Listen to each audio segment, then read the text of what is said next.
That was so funny. Oh for my me, god, not for it you. was like I was literally on an Android casting and with also with my camera quality too. That was horrible. But I will say this is Nocturne's game to lose, if anything, not Outlast's game to win. So if we see a lot of that rush show, because again, Nocturnes have not played with this core roster for all that long, because last week they had a bunch of other things pop up during that time frame, haven't had as many moments to kind of recuperate, then this could be a good chance for Outlast to win. But Cafe, I feel like that's going to be more or less up to the job of Outlast to have either a very dominating defensive half or just a standard attacking half, because again, could not attack to save their lives, but I'm hoping today that could change. That's a big if. I see a Thermite ban coming out from Nocturnes. Not something I expected, especially on Cafe. Thought we might see, maybe a Mav ban instead. Perhaps a, maybe not a Hibana ban, but maybe a Mav ban to take off the board. Take down the Thatcher and the Maverick. But no. Thermite gone. Of course, we have the Mira, the Valk, and the Thatcher. We have actually, we've seen a few more bans kind of peek their way in today, so that's been nice. So a little bit of return to normalcy, but that Thermite gone will mean that basically if you, want to do any kind of hard breaching, especially on Bakery, you're probably going to have to run a Maverick. On third floor, might be prioritizing that Hibana a little bit more. Beyond that, overall, just a solid ban from Nocturnes, at least in spicing things up. Attackers need to locate and defuse as many Potentially to help out when they are defending the bottom floor of Kitchen.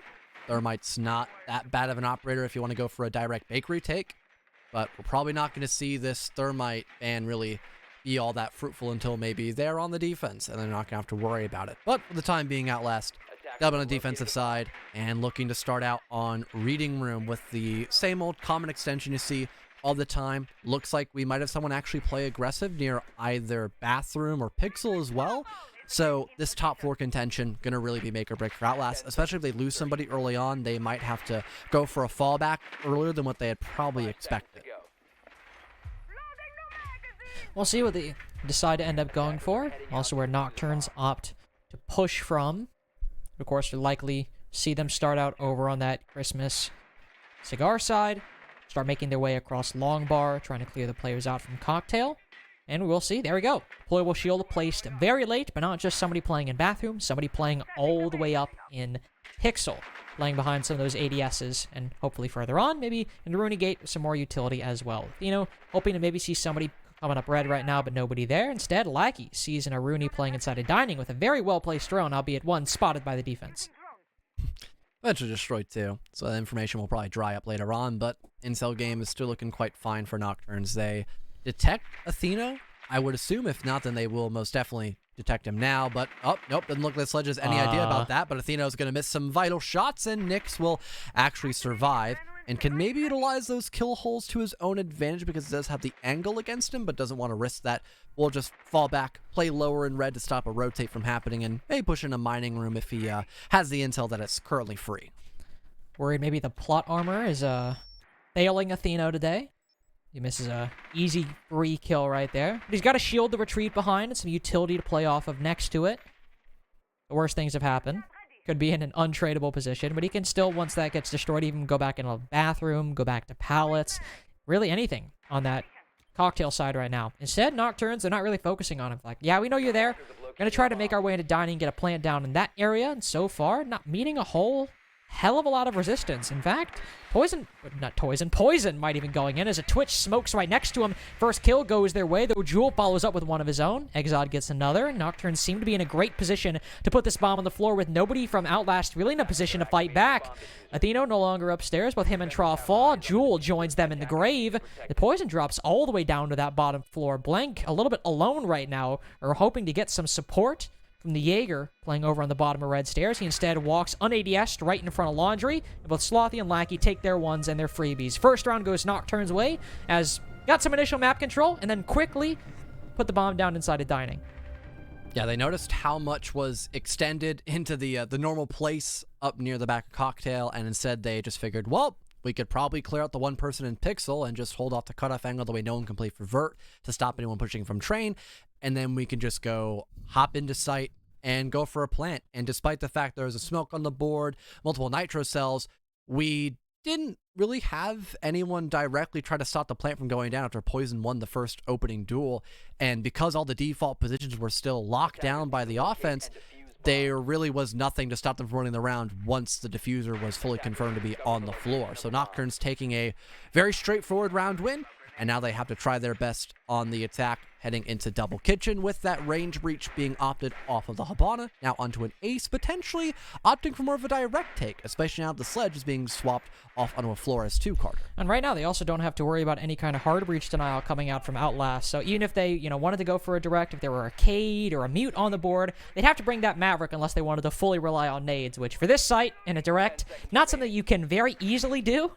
Probably have to get vertical if you wanted to go that way. But here, no Mute, no Cade. You can just use that ace, open up that bakery wall, and as you said, go for that direct in through bakery. They would have to play through and around that shield placed currently inside a bakery. I believe that's a Jewel playing behind it? Is that Woos? It's Jewel playing behind it. I guess thankfully nobody's outside a bakery, so he's okay for right now. Right now. I need to fall back True. earlier than expected, though. For right now. It's not a bad idea because you got the 1.5, but definitely having the, I guess, the security, the safe of mind that you're not going to lose your yokais on the board and only have Athena with that denial could be dangerous, and Athena's dead. Okay, then. Because he was trying to go and hold... and he was trying to hold VIP while getting beautifully flushed out by Nocturns and not having all that much to stop him for a grenade, except maybe a couple ADSs, but I think more of them were expended for bakery instead. So that kind of backfired. Lackey's just in the middle of dining near the VIP doorway. He kills Tra. 5 versus 3, and really nothing's working out for Outlast right This now. has been a hell of a round so far, if I do say so myself. Slothy tags on for 3, and Woos upstairs right now, spots one outside the rappel. Woos is now the only one left alive, and... oh, wait, no, he's not dead. Oh? Thought he was going to die. Just exchanged a few coarse words with Nyx. Drops down, and now he's dead. All right. Flawless round for Nocturns. And John, if these are the defenses we're getting out of Outlast, I think CJ and Connor might look a little fraudulent by the end of the day. No. It is not over just yet. I will say that. That's why I said But- if these are representative of the rounds we're going to get. I didn't say they will be. Right. See? It's a conditional. Could be wrong. See, that is why I like you, Carter. You don't go for any outlandish takes. You like to keep things simple. Nice to have. You call me dumb? No, I'm not. That is not true. Call me dumb. I think you're overcomplicating stuff. You're breaking away from the mold I was just saying you were good with. It's not a good look for you here, mister. But not a good look for Outlast so far either, to be fair. Their extensions completely backfired. I just don't think they had enough utility. If you want to extend both into Bakery and also extend into VIP, probably should bring a Romai as well. Just a Jaeger for both spots and maybe some Aruna Gates here and there, that's not going to cut it. But hey, maybe having the castle here for this extension in a bar and cocktail, that could be sufficient enough. But Nocturnes, they also have plenty of utility to play with, so really any team's game, especially depending on how effective the early game position can be. Just realized that Outlast have 1 kill. That's it. It's Jewel. No point there. Just there's 1 kill that Outlast have managed to get in 2 rounds. Just stating it. I figured, just state the facts. Just get it out there. Hopefully, maybe we get 2 this round. That'd be super cool. See, Woos pushed very far up inside a cocktail. They think this is actually pretty much the same setup they were running in relegations. Coincidentally enough, we saw Woos playing a lot of the times very far up inside of Christmas like he is right now. And, well, it's always a bit of a risky position. Once the utility gets burned, if you are still playing up that far, you get naded, get shot. A couple spots in that rappel. Something you got to worry about, especially playing there. Carter, do you remember Blank running Doc shotgun and also Oryx shotgun? I in do this exact remember same that. Position? I forgot about Yep. that. Oh, he's playing memories Oryx just shotgun. came- Ha ha ha. Yep. All the memories just came flooding back when I saw Blank rocking the spaz again. But this time around is just kind of one-man arming it right now. And we don't have, I believe it is Okami on the enemy team. It's not dropping. so they should be able to clear this out pretty effectively. There They goes are- the grenade. And when John, you're they dealt are with dropping by, Skylight. Oh, They are in yeah, the site. Okay, well, It is that a was the biggest bait and switch. Oh my god, this is just not working out. Athena gets his 1, but Let's go with that was Thanos. it's just the complete wraparound caught not only Outlast off guard, but caught me off guard. I'm glad you're here, though. You detected that immediately, but unfortunately, Athena does not have the same intuition as you. And now he's in a 1v4 post-plant. Very low on health, trapped by his own castle barricades, and yeah, Life this comes at you does fast. not look like... Yeah, this is not going to be around for Athena. I would safely assume that. Yeah, there we go. Thanks, Poison. For those keeping count at home, Outlast are now on 2 kills in 3 rounds. And these rounds have not been great. Good time for a timeout, if I do say so myself. That's nice. I'm I like to think of myself as a bit of a Rainbow Six aficionado. I'm not the smartest guy. I feel like, I can hold my own. I feel like 3 rounds in a row, only able to get 2 kills, and your sight pressure basically collapsing the moment it comes under any semblance of pressure. Probably a good time to take a tactical timeout, I do say. I mean, like, in all seriousness, like, to not meme around, for Outlast, it has been that last sentence that I just said. Nocturns haven't even really been clearing out roams all that much. It's the moment they've even blown on the site. They've just, thrown some wind in their direction. It just crumples completely. Mm-hmm. And everyone on site just falters in, like, biblical fashion. So, I'll be honest, I don't even know how you fix it. Because it just seems like they're losing their ones on, like, an unbelievable basis. Because it's not like they're not playing next to each other. Maybe there's some lack of intel. It just seems like they're getting smoked. It's just... Outlast are playing 2 default right now. They are just playing literally textbook definition of default. They are doing the standard, we're going to extend into VIP and have somebody play Bakery, and then they had the pixel Rooney shield for Humidor. Yeah, they are just playing way too default against a team that will punish you for only playing default. You have to be more creative than Nocturns. They've got some of the best brains in CL right now. They've got Poison. They've got Nyx. Like, they have people that have dry run probably thousands of times beforehand in the past and are very innovative Poison, in what they definitely. want to come up with. So if you're going to just play default against them, you got to have good gunners. And right now, Outlast, they aren't gunning, like you mentioned, not winning their fights. So only playing default and not really adding much after that. There's no build-up. It's giving Nocturns freebies. I mean, that's one of the biggest complaints about this new Outlast roster since, Genesis departed and, the other one left the team, is who is really going to step up and take that. We saw Tra and Woos come on the board, and, like, Tra has had a lot of good games. Woos has been a bit hit or miss. This, dead silence. Neither of them are on the board, and Tra was their most consistent performer by a wide margin leading into this. Now, not so much. Consistent in that he just hasn't been able to do anything. The Bakery defense going forward here. So Nocturne switched things up a little bit, bringing the Ying as well, but also more of a focus on going for a full clear of the map. So this is a good opportunity for Outlast to start getting some of those kills, getting a little bit aggressive, and stopping Nocturnes from, well, getting their plan underway. Nyx already dropped him down, had plenty of intel from Exod, and he even has backup via the Finca. So things are really looking seamless for Nocturne so far, especially since Jewel is now going to make that decision of maybe falling back. Not fully confirmed about it. Oh, did he not get droned white? Oh, no, he did. They spotted his head over the stairwell, so Lacking's going to get that free one on a Jewel. And at this point, I don't think there really is much of a roam game left to stand either. So Vert's going to go down at a very good time for Nocturnes as well, and they've got that man advantage, so already a fantastic start once again for the attacking side. See how they can improve from here. Well, Nocturnes or Outlast. I guess you could twist that statement either way if you wanted to. For Outlast, they've just all retreated, ceded that control of the top and middle floor, said, all right, you win. You took down Jewel. We'll take our L and move on. Here, thankfully, they still have a lot of that utility on the site. Have that C4, which I believe might be pre-placed against the ceiling. They also have those toxic canisters as well. And with Nyx just opening up these holes, it's not like they're doing anything, wild. But once these Candelas come through, that's when I'm afraid that Outlast are going to just get completely lost in the sauce. Minutes ago, have the can opener, the secondary hard breach, get one of the back hatches. Atheno gets down through vert holes, I would assume, but or that or a grenade. Yep, no, it's actually the vert holes. Nyx will now finish off Atheno. A nade now gets tossed, and it connects on a blank. Not able to dodge it. Smoke gone, leaving us Tron. Woo's left to stand. Other 5 versus 2, and really a lot to try to finish off here for Outlast, and they're just not in a good position to do so. Sadly, more of the same going into round 4, as everyone on site has completely fumbled when it comes to utility coming through. But Woos and Tra both finally getting active, getting a kill on the board each. But one is now down, though Tra has control of the diffuser. He's gone prone behind inside a bunker, and he's spotted breakdancing, and unfortunately, Slothy cuts him down. So, 2 impactless kills moving on in. Tra and Woos, the duo, both getting something, but still not really that much in the aggregate for Outlast.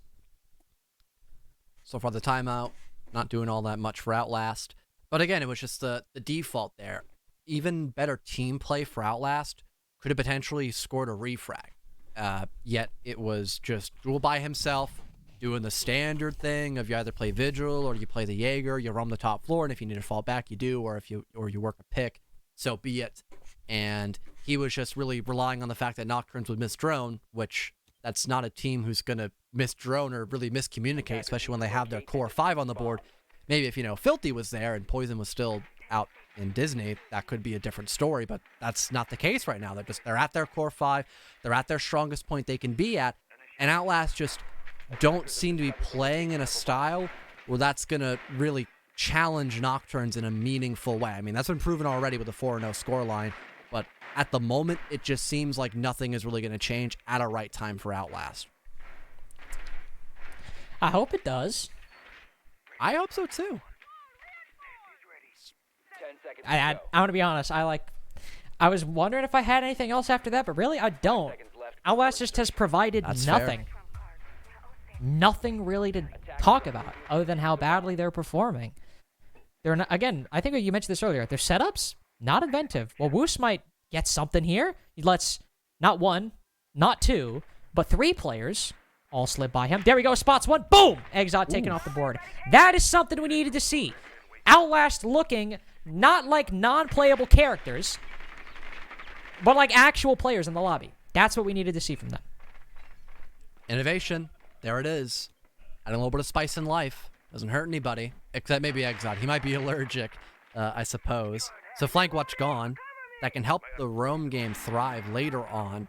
But, like I mentioned this earlier in our last Best of One, just because you have the opening duel, it's not all sunshine and rainbows. You have to continue onward and hope you don't start throwing bodies at the problem completely, because you don't really need to. You could theoretically go for the trade game and play a bit more passive, even if you do have to give up a little bit of map control. Just hold down the standard stuff, and you should be fine. Atheno could even go for like an earlier fallback, perhaps, just to guarantee he can help out the Mozzie player who's still on this top floor. That wouldn't be a bad idea, especially because how powerful the vertical is. Only thing to worry about is that with Nocturne's lineup, I mean, they could still theoretically go for more of a fireplace push. They just wouldn't have a direct option into fireplace that wasn't just through the funnel part of that chimney. But oof, great time C4 by Jewel, and this round looks to be more in the books for Outlast, apparently. They've got the 5-on-2. Yeah, where the hell was this Outlast the past few rounds? We see Woos getting active, Slothy, potatoing some shots a little bit. Athena was able to take good advantage of that.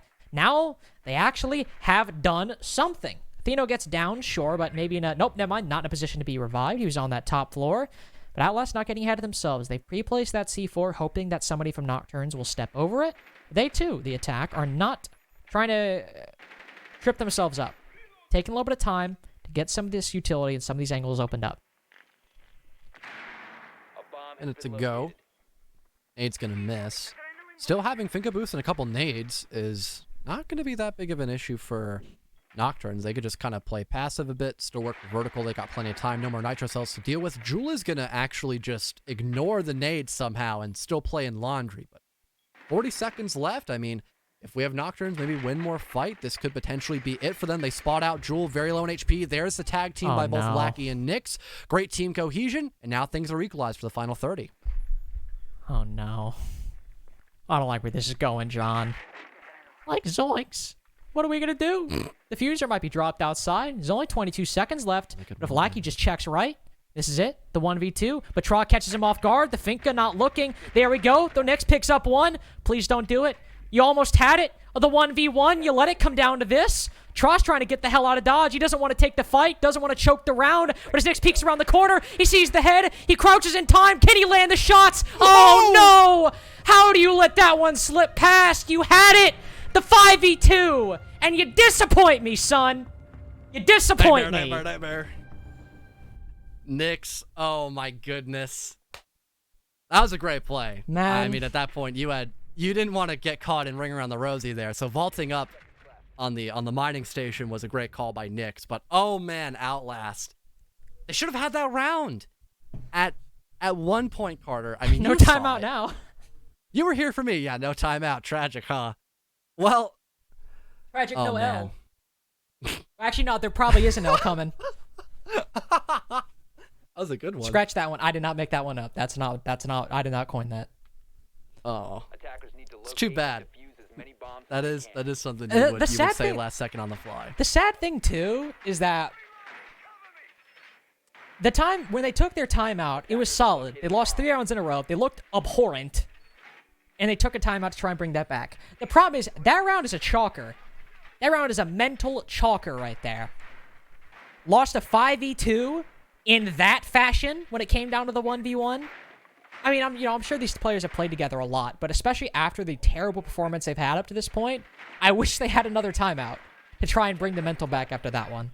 Because that's not the kind of play where you come away and you're like, yeah, I feel fulfilled after that round.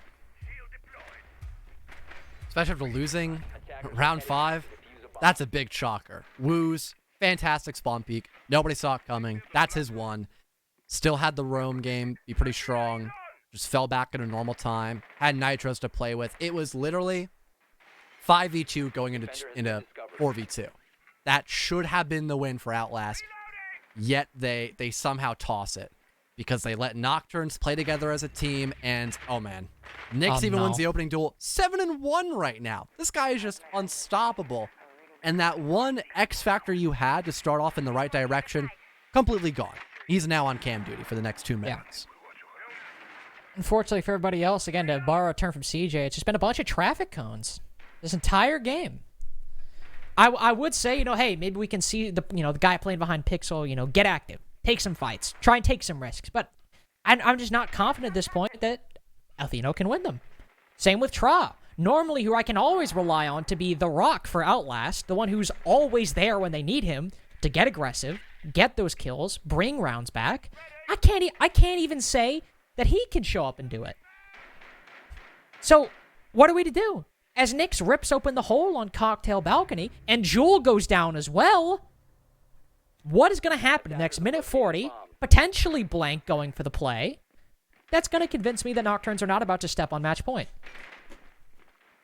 Well, Blank had to kind of move back up because he tried pre-firing. Lackey is going to get rid of Atheno.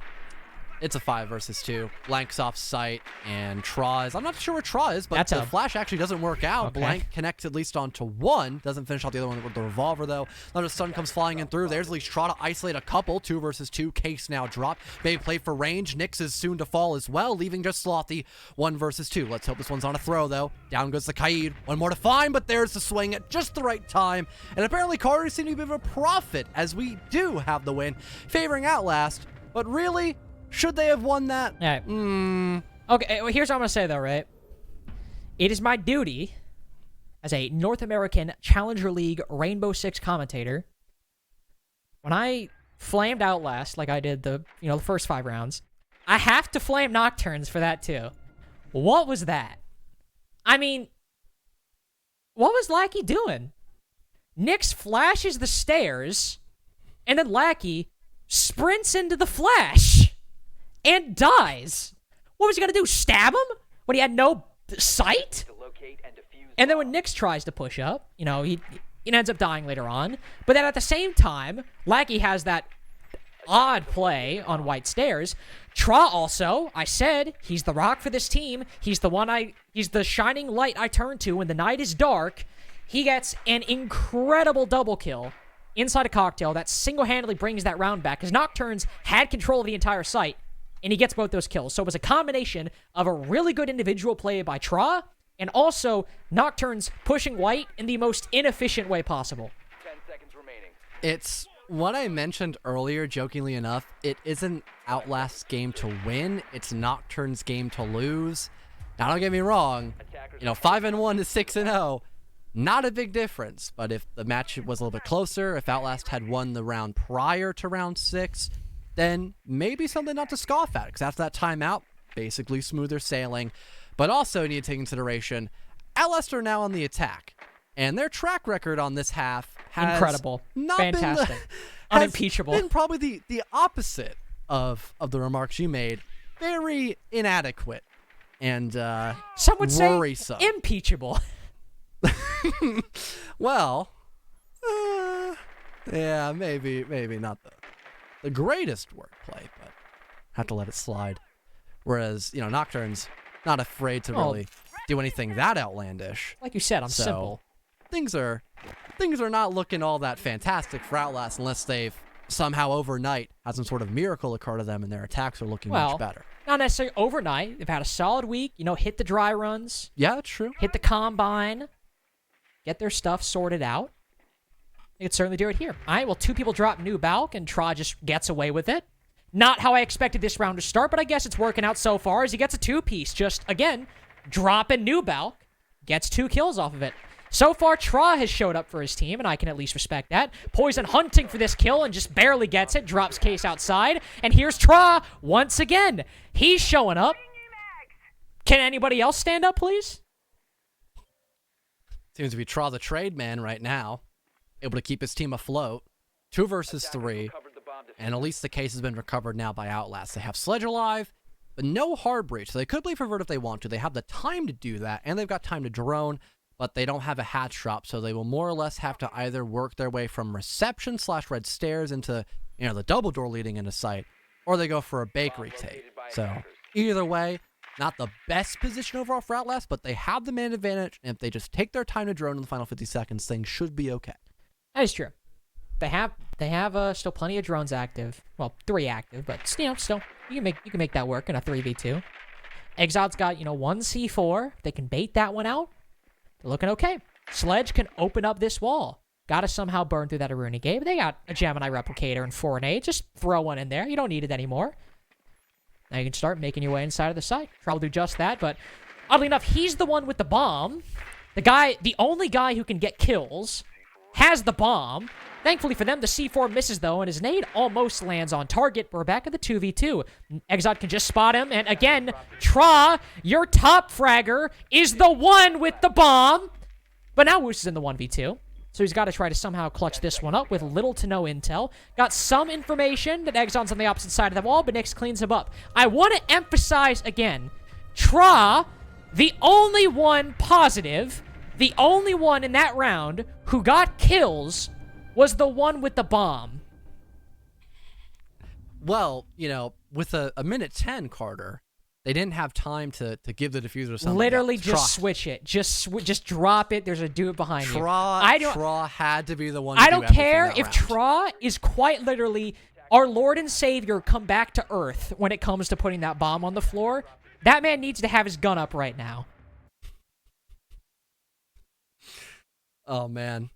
Could have been a 4K, too, if the nade had landed. That was a 1v2. close nade. That was a close nade. Probably wouldn't have, yeah, very close nade. I can't say the same about the Nitro cell. Might have been a little short, but it happens. But, yeah, I wouldn't feel comfortable risking that with Tra. He's the only one hitting stuff, and he's been fantastic with the trade game. And we had the filthiest pixel angle being watched. I don't even know, speaking of watching, what the Ayana was looking at. Because there was hard information on Cade playing there, but I don't even know what the Ayana was looking at, to be honest. Maybe expecting someone walking from, prep window, maybe? I can't confirm, really. Well, we'll go to mining and dining. It's potentially our final site between Nocturns and Outlast. See how this one pans out, I suppose. Nocturns going all the way up to that top floor. Ooh, interesting. Actually reinforcing the train hatch. Did not expect that one. Thought they might leave that soft. Maybe allow for some rotations, especially since they're holding up top, but no. Reinforced instead. Does make rotating back a little bit harder, especially if Outlast opt to clear you out, but hey. See if it works. They are pretty much creating a Fort Knox on the top floor, so might be part of their strategy. Never really know with these guys, so I'd have something fancy be brewed up. Laggy might go for a nitro toss. Yeah, he's thinking about it. Here's the audio up above, too. First hatch is opened up. Maybe expect it prematurely. There it goes. Is it going to land? Oh, yeah. Down goes Woos. Zofia gone. Great lineup there by Lackey. And doesn't look like anyone's there to punish. I actually don't think I've seen that C4 work in quite a while. I've seen dozens of people go for it. It's not not a complex lineup, but I don't think I've actually seen anybody make that work in a while. So unlucky, I guess. See how Outlast try to come back from this. They'll send out, I believe, one, maybe even two nades down below, but don't find anything. I think just one nade. Saw Traw cooking one as well. Put it back in his pocket. Traw also got a 3K from this position in the previous round. Hopefully they have info on the... Nope, never mind. It looks like they did, but Lackey won it anyway. Again, unlucky. GG go next. We'll try this one. There we go. Traw gets a kill through the bar itself. It's the only thing going for Outlast in this round. I don't know why they just wanted to go immediately rush in, though. They've got a minute 40 when they went and hopped in. They could have had somebody maybe go for nades underneath, someone on the window rappel across the map. Anything to not just walk up into a crossfire like that with both the Mute and Maestro would have been better. But they hop in and can go for Vert if they want. Decent time. Oh, Exot is still in the room, too. I don't think they know he's in ticket right now. This actually could be... This could be a big flank. John, I don't want to make a leap, but I don't think they know he's there either. Just it's an impression that we get right now. Oh yeah, they've got no idea. Well, believe unfortunately the sledge is dead, man. There goes Traw, and there goes Exot on his escape route. Nobody can bring him back. John, I don't want to be Mr. Captain Obvious, but Traw is now gone, and it's a 4v2. I don't want to say this is over. I want to, give my respect to Outlast. But with how poor everyone's been performing, I don't really know, especially in a 2v4, which are already hard to come back from anywhere on the attack, how this one's going to pan out. Blank vaults right in front of the Maestro, loses most of his health, but hey, Joel gets a nice angle onto Poison, aiding Blank's entry into Reading. Problem is, Reading is not the site, actually, it's mining and dining, so might have to make a little bit of an on-the-fly adjustment here, Blank even opening up the white wall with only 10 seconds left. Probably not going to detonate in time, might have to just run on through the doorway. Slothy has the angle held and takes down the Hibana as a result, and bam, there you go. 7-1 scoreline for Nocturns, and gonna be real, really don't think Outlast showed up beside Traw. It's not a great performance. I would have to agree. Well, not great. I expected with Nocturns not having a lot of time to